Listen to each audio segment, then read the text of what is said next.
Salut, tout va bien? Bienvenue chez Daniel Aboutech en français et disons que vous avez oublié le code d'accès de votre iPhone. Et sans ce code d'accès, vous ne pouvez tout simplement pas utiliser votre appareil, vous êtes totalement bloqué. Eh bien, dans cette vidéo, je vais vous apprendre comment résoudre ce problème et comment réinitialiser votre code d'accès de votre iPhone.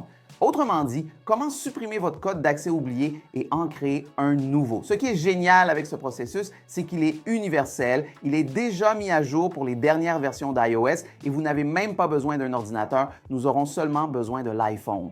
Et votre appareil peut être comme le mien, donc il peut être fonctionnel, comme vous le voyez ici. On peut ouvrir la caméra, par exemple, où il se peut que vous ayez déjà essayé votre code d'accès tellement de fois que vous essayez encore et encore que cet écran apparaît pour vous.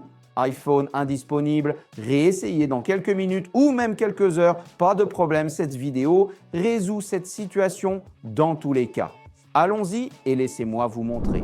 Eh bien, tout ce que vous devez faire est simplement de glisser vers le haut et d'essayer n'importe quel code d'accès sur votre iPhone. Vous pouvez essayer des codes d'accès aléatoires. Nous devons nous tromper exprès car nous devons arriver à cet écran d'iPhone indisponible.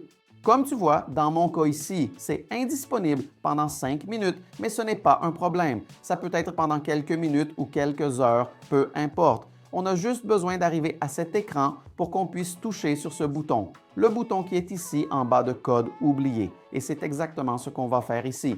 Touchons ici sur le bouton, comme vous le voyez, et nous avons déjà cet écran qui va nous aider à récupérer notre code d'accès.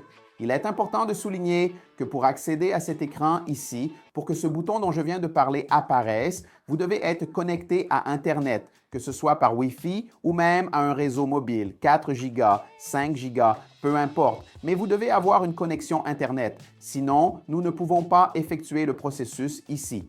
Si votre iPhone n'affiche pas cet écran, il n'affiche pas ce bouton que je viens d'appuyer ici en bas, c'est parce que votre iPhone peut être sur une version très ancienne. Il se peut que votre iPhone soit bien obsolète et là, je vais vous recommander un autre processus.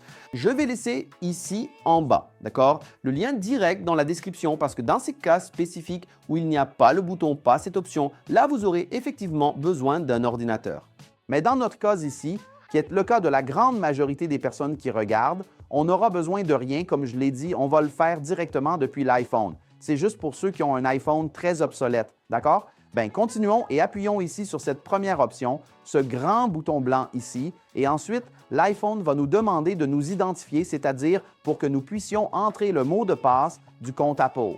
Et on fait cela justement pour prouver que l'iPhone est à nous. Ce processus, en plus d'être sécurisé, ne fonctionne vraiment que si l'iPhone est le vôtre. C'est-à-dire, si vous avez oublié le code d'accès et que vous avez besoin de réinitialiser ce code d'accès de votre propre appareil. C'est pourquoi il demande le mot de passe de l'identifiant Apple du compte Apple pour vérifier que vous êtes le propriétaire, d'accord? Si vous ne vous souvenez pas non plus du mot de passe de votre compte Apple, si vous avez également oublié cela, je vais laisser un autre lien ici en bas dans la description qui vous redirigera vers le site officiel d'Apple et qui vous aidera à récupérer votre mot de passe de compte Apple, d'accord? Donc ici, on parle de l'ID Apple du compte Apple. On a besoin de cela pour réinitialiser le code d'accès de l'iPhone, d'accord? Bon, je vais taper ici le mot de passe de mon compte Apple et on va continuer avec le processus. Confirmons donc ici en bas sur le clavier et ensuite, il suffit d'attendre que Apple authentifie vraiment. Et cet écran, les gars, est super important. Ici, l'iPhone demande si nous souhaitons conserver notre eSIM, c'est-à-dire notre carte SIM numérique, si nous en avons une. J'imagine que dans votre cas, vous voudrez la conserver. Bien sûr, nous ne faisons que réinitialiser le code d'accès, mais nous voulons garder notre eSIM. Alors, il suffit de choisir l'option pour conserver votre eSIM. Une autre chose très importante, en continuant le processus, les amis, nous allons, oui, réinitialiser notre iPhone. Autrement dit, la seule façon de réinitialiser le code d'accès, de supprimer notre code d'accès et d'en créer un nouveau est de réinitialiser tout l'appareil, c'est-à-dire de tout effacer. Nous allons devoir formater l'iPhone pour pouvoir réinitialiser le code d'accès. Donc, en fait, oui, vous allez perdre tout ce que vous avez sur votre iPhone, mais si vous avez une sauvegarde, ensuite, on peut récupérer toutes les informations à partir d'une sauvegarde, que ce soit d'iCloud ou de l'ordinateur. Si vous n'avez pas de sauvegarde, malheureusement, il n'y a pas d'autre moyen. C'est la seule méthode officielle d'Apple pour réinitialiser un code d'accès oublié. Donc, il n'y a pas d'autre solution. Il faut vraiment tout effacer. Je tiens à le préciser clairement à cette étape de la vidéo. Mais comme je l'ai dit, si vous avez une sauvegarde, vous pouvez récupérer. Je vais d'ailleurs vous montrer cela dans un instant. D'accord? Alors, continuons. Je vais ici maintenir mon oui et bien sûr, je vais réinitialiser l'iPhone. Et ensuite, l'iPhone peut revenir à cet écran de démarrage ou afficher directement, comme vous le voyez, l'écran de réinitialisation de formatage. Donc, nous avons ici la pomme d'Apple et la petite barre de progression. Ce processus va se faire plusieurs fois. Donc, cette barre va se remplir, puis se vider et se remplir à nouveau environ 2 à 3 fois. L'iPhone va s'allumer et s'éteindre plusieurs fois aussi. Pendant ce temps, vous n'avez rien à faire. Il suffit d'attendre. C'est un processus qui prend 2-3 minutes au maximum. Et tout ce que vous devez faire est de laisser votre iPhone tranquille pendant qu'il travaille tout seul. Attendons. Et puis, après quelques minutes, nous arrivons ici sur notre écran de démarrage comme si l'iPhone avait été sorti de la boîte pour la première fois. L'iPhone est remis à zéro, sans aucune information et, bien sûr, sans ce code d'accès que vous aviez oublié.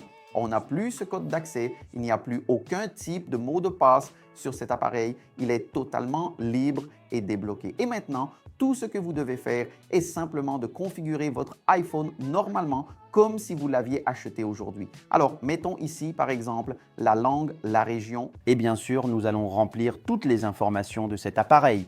Nous allons entrer notre compte Apple, le même que nous utilisions déjà sur cet iPhone auparavant. Et bien sûr, nous allons également arriver à l'écran de récupération de la sauvegarde, comme je l'ai mentionné, pour que vous puissiez récupérer toutes les informations que vous aviez sur votre iPhone avant de perdre votre code d'accès. Donc, je vais juste continuer ici la configuration pour quelques étapes de plus et je reviens tout de suite pour vous montrer l'écran de sauvegarde. Après quelques écrans, nous arrivons à cette partie où nous pouvons choisir comment transférer nos fichiers, nos documents et toutes nos applications. Vous pouvez récupérer votre sauvegarde d'iCloud si vous en avez fait une, la récupérer d'un autre iPhone si vous en avez un, d'un ordinateur, que ce soit un Mac ou un PC, et même d'un Android. Ou bien sûr, si vous le souhaitez, vous pouvez ne rien récupérer et l'iPhone restera vide. C'est votre choix. Pour la plupart des gens, ce sera une sauvegarde d'iCloud ou une sauvegarde du PC. Il suffit de sélectionner l'option. Il vous demandera de vous connecter à votre compte Apple, email et mot de passe. Et ensuite, il vous présentera les sauvegardes que vous avez liées à votre iCloud, à votre compte Apple. Vous allez sélectionner et il ne reste plus qu'à finaliser le processus. Bon, j'espère que vous avez aimé cette vidéo de Daniel Laboutek en français, vous enseignant toutes les meilleures astuces sur Apple.